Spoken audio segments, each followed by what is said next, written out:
All, welcome back to the pink affair. मी प्रिया आणि मी आठवड्याच्या दर बुधवारी आणि शनिवारी तुमच्यासाठी घेऊन येत असते वेगवेगळे फॅशन रिलेटेड, त्यासोबतच lifestyle related, personal care related आणि ट्रॅव्हल रिलेटेड भरपूर सारे व्हिडिओज. चॅनलला सबस्क्राईब केलं नसेल तर पटकन सबस्क्राईब करून टाका आणि सोबत बेल आयकॉनला क्लिक करा, म्हणजे मी व्हिडिओ टाकला की लगेचच तुम्हाला नोटिफिकेशन येऊन जाईल. आजचा लुक तुम्हाला कसा वाटला? छान दिसतीये का?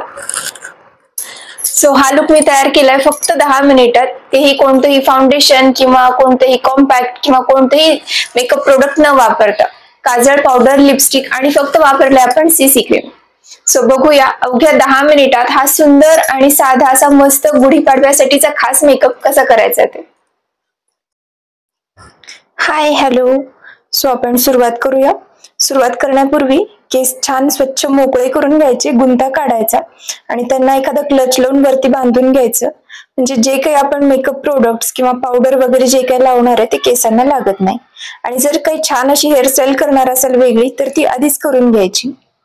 सो आपण मेकअपला सुरुवात करणार आहे, पण त्यापूर्वी आणखीन एक गोष्ट म्हणजे एखादा टॉवेल किंवा ओढणी किंवा स्कार्फ वगैरे काहीतरी घ्यायचं आणि ते आपल्या गळ्यावर, साडीवर टाकून घ्यायचं, म्हणजे पावडर वगैरे लावताना ती जरी सांडली तरी ती कपड्यांवर सांडत नाही.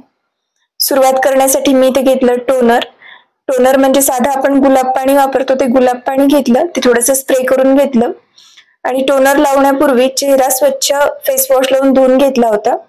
टोनर नंतर आपण लावणार आहे मॉइश्चरायझर. अगदी कंपल्सरी आहे, चेहरा छान असा मऊ तुकतुकीत राहण्यासाठी मॉइश्चरायझर कंपल्सरी लावावंच.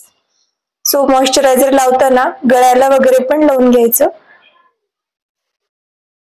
टोनर मॉइश्चरायझर झाल्यानंतर आपण लावणार आहे सनस्क्रीम. सनस्क्रीम लावण्यापूर्वी तुम्ही जर सिरम वापरत असाल तर सिरम लावून घ्या.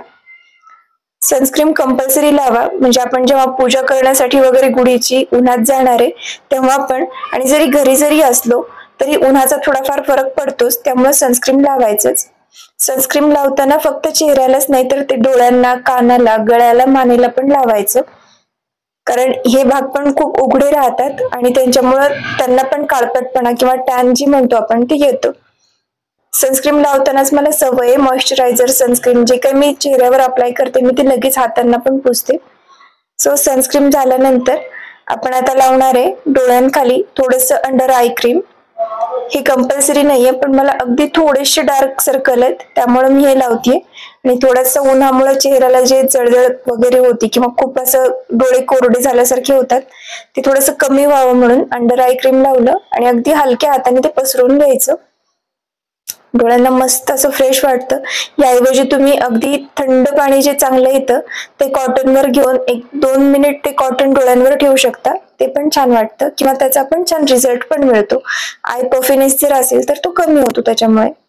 त्यानंतर आपण लावणार आहे सीसी क्रीम, म्हणजे कॉम्प्लेक्शन केअर क्रीम. मी इथे लॅक्मेचे घेतलंय, तुम्ही तुमच्या आवडीचं कोणतंही वापरू शकता. कन्सिलर वगैरे मी बाकीचं काही लावत नाहीये किंवा फाउंडेशन किंवा बेस बाकीचा कोणताच करत नाहीये, फक्त इथे सीसी क्रीम लावतेय. सीसी क्रीमने जे काही चेहऱ्यावर जर थोडेफार डार्क स्पॉट असतील किंवा अनइव्हन स्किन टोन आपल्या ओठांपाशी वगैरे थोडासा असतो, तो कॉम्प्लेक्शन तसं करेक्ट व्हावं आणि चेहऱ्याची पूर्ण स्किन एकसारखी दिसावी म्हणून सीसी क्रीम वापरतात. अगदी हलक्या हाताने पसरून घ्यायचं. याच्यासाठी जे स्पंज वगैरे मिळतात क्रीम लावण्याचे ते पण तुम्ही वापरू शकता. नाकाला, डोळ्यांच्या खाली, डोळ्यांच्या वरती असं सगळीकडे लावून घ्यायचं, नाहीतर मग असं होतं की डोळ्यांच्या वरची जी साईड असते आपली तीच काळी दिसते नेमकी आणि बाकी सगळा चेहरा गोरा दिसत असतो. लावताना थोडंसं गळ्याला वगैरे पण लावायचं, नाहीतर परत तेच चेहरा छान असा ब्राईट दिसतो आणि मान, गळा एकदम असे टॅन झाल्यासारखे किंवा काळे काळे दिसतात. सो सीसी क्रीम लावून झाल्यानंतर पुढे मी बाकी कॉम्पॅक्ट वगैरे काही नाही लावलं. आपली जी पावडर असते साधी पॉन्ड्स वगैरे, जी कोणती तुम्ही लूज पावडर वापरत असाल ती पावडर घ्यायची आणि ती पावडर स्पंजनी मस्त पसरून घ्यायची सगळीकडे आणि तुम्ही बघा लगेच किती इफेक्ट दिसतोय. बाकी कोणतेही मेकअप प्रोडक्ट मी वापरलेले नाहीये. पावडर लावताना ती गळ्याला, कानाला पण लावायची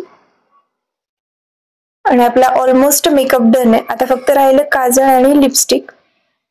लगेच इतका छान फरक दिसतो माहिती का. तुम्ही सीसी क्रीम नाही वापरलं ना तरी पण जर ही स्टेप फॉलो केला ना की म्हणजे क्लिन्झिंग आणि त्यानंतर मॉइश्चरायझर वगैरे, तरी पण खूप मस्त आणि अगदी फ्रेश असा चेहरा छान दिसतो. सो इथे मी काजळ लावून घेतलं. मी इथे हिमालयाचं काजळ वापरते. काजळ लावताना थोडेसे डोळ्याच्या बाहेर त्याला विंग्स केल्यासारखे करायचे, म्हणजे डोळे छान असे लांब आणि मोठे दिसतात. काजळ नंतर मी लावणार आहे लिपस्टिक. त्याआधी लावलं थोडस लिप केअर. मी इथे साडीला मॅच होणारी अशी थोडीशी ब्राईट रेड कलरची लिपस्टिक घेतली. साडीचे काठ बघायचे, साडीच्या काठांना जी मॅच होणारी असेल आणि आपल्या स्किन टोनला अशी एखादी लिपस्टिक निवडायची. मी इथं मॅट घेतली रेड कलरची.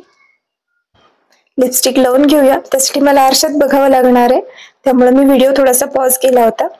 लिपस्टिक लावल्यानंतर अगदी थोडीशी लिपस्टिक मी बोटावर घेतली आणि ती डोळ्यांच्या वरच्या साईडला आणि आपले गालाचे जी हाडं असतात, जे हसल्यानंतर जिथे आपले गाल थोडेसे वरती जातात तिथे लावून घ्यायची. वाव, बघा अगदी मेकअप बाहेर जाऊन केल्यासारखा दिसतोय. सो आता राहिलं अगदी जे आपल्याला साधेसे हेअरस्टाईल करायचे ते हेअरस्टाईल आणि बाकीची ज्वेलरी. सो आपण बाकीचं रेडी होऊन घेऊया. आणि फायनल लुक तुमच्या समोर आहे. ज्वेलरी घातली, अगदी सिंपलशी हेअरस्टाईल केली, त्याला एक छान असं ब्रोच लावून घेते मी.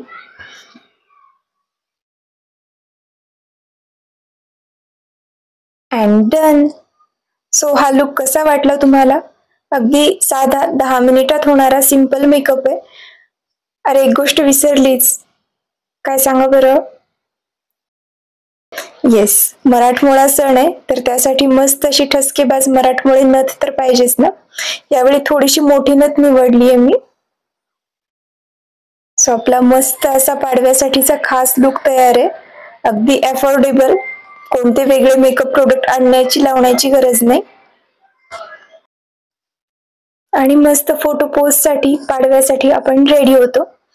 सो नक्की ट्राय करा. मला व्हिडिओ कसा वाटला नक्की कमेंट करून सांगा. थँक्यू. गुढीपाडव्याच्या शुभेच्छा.